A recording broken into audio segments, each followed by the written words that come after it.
Dan saya merasa bahwa Tuhan itu nggak ada.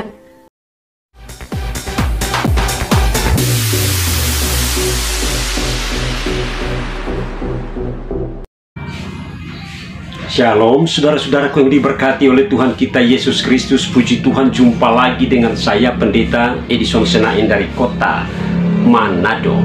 Pada kesempatan ini saya akan menampilkan video menarik untuk kita saksikan bersama-sama. Namun sebelum saya lanjutkan, saudara-saudaraku, marilah kita ikuti bersama-sama cuplikan videonya berikut ini. Nama saya Jessica, saya seorang dokter. Di kesempatan kali ini saya mau bersaksi tentang pengalaman saya mengenal Tuhan Yesus Kristus. Jadi sebelumnya saya mau cerita latar belakang saya. Saya adalah seorang yang benar-benar dulunya adalah orang yang selalu mengandalkan logika, dan saya tidak percaya hal-hal yang supranatural seperti itu. Dan saya ini tahu Tuhan, sekedar tahu tapi tidak mengenal, seperti kita tahu misalnya artis siapa tapi kita tidak mengenal orang tersebut. Begitu ada itu adalah relationship saya dengan Tuhan, seperti itu. Jadi saya tahu siapa Tuhan Yesus tapi saya nggak kenal pribadinya. Oke, singkat cerita, di tahun 2015 saya mengalami banyak masalah, ya, masalah yang membuat saya stres, mulai dari masalah keluarga dan lain sebagainya yang membuat saya menyalahkan Tuhan. Dan saya merasa bahwa Tuhan itu nggak ada. Tuhan itu, saya menyalahkan Tuhan dengan segala masalah yang menimpa saya. Dan saya merasa Tuhan itu jangan-jangan nggak bisa menolong saya. Dan Tuhan itu hanyalah legenda, saya pikir pada saat itu adalah legenda karangan orang Yahudi. Jadi saya pikir cuma cerita rakyat zaman dulu, seperti itu. Saya pikir Tuhan Yesus itu hanya legenda dan cerita belaka. Sampai suatu hari saya benar-benar merasa bahwa saya benar-benar stres dan saya marah sekali sama Tuhan. Saya teriak, saya marah, saya bilang, Tuhan yang benar, tunjukin kalau memang benar-benar ada, dan kalau Tuhan itu nyata, tunjukin Tuhan mana yang benar. Saya bilang seperti itu. Tidak ada jawaban yang saya dapatkan sampai akhirnya pada Maret 2015 saya waktu itu saya di kampus masih kuliah. Saya melihat ada sebuah pamflet besar sekali di daerah kampus saya. Di situ pamfletnya itu tentang sebuah KKR. KKR itu adalah ibadah yang terbuka untuk umum dan besar sekali. Dan di KKR itu saya merasa terpanggil untuk ikut KKR itu. Entah kenapa ada dorongan di hati untuk ikut KKR tersebut. Dan saudaraku, kita sudah ikuti cuplikan video yang baru lewat.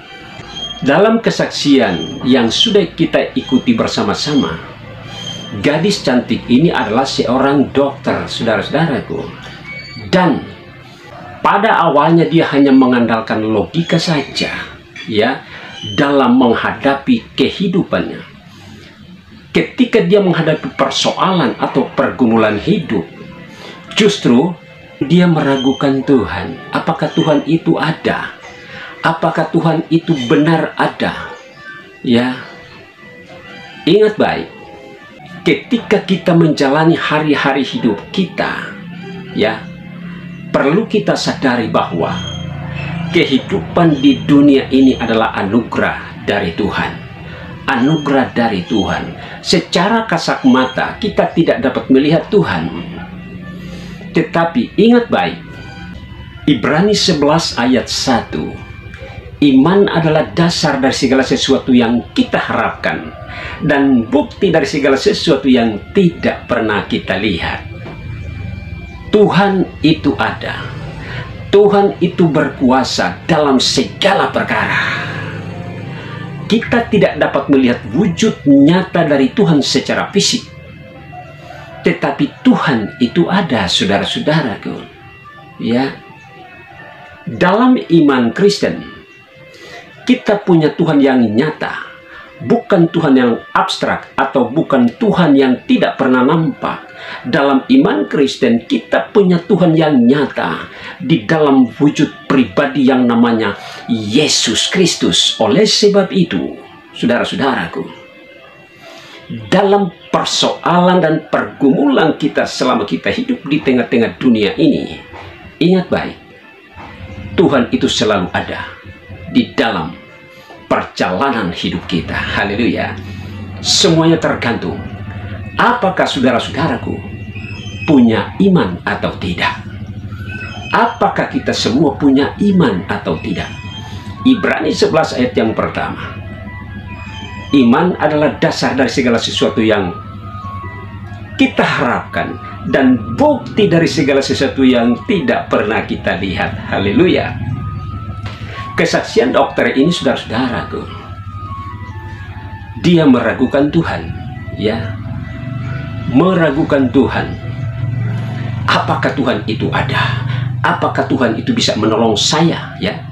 Apakah Tuhan itu bisa menolong dia?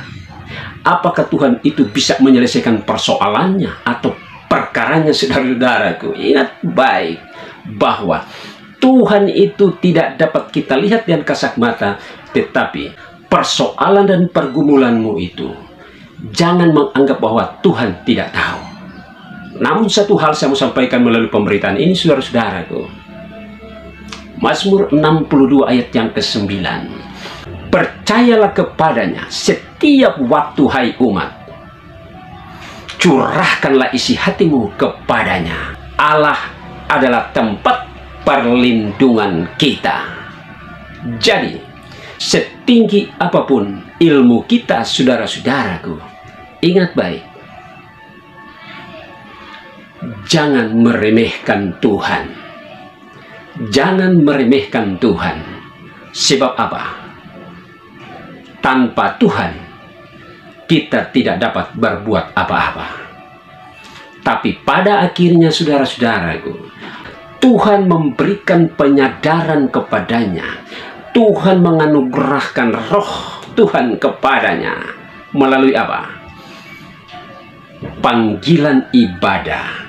Panggilan ibadah lewat ibadah KKR. Dan dia, ketika ada panggilan ibadah, yaitu ibadah kebangunan rohani, saudara-saudaraku, disitulah hatinya tergerak untuk mengikuti ibadah itu, dan disitulah jawabannya. Dan kita ikuti terus kesaksian ini, saudara-saudaraku, pada video saya selanjutnya. Tuhan Yesus memberkatimu. Haleluya. Amin.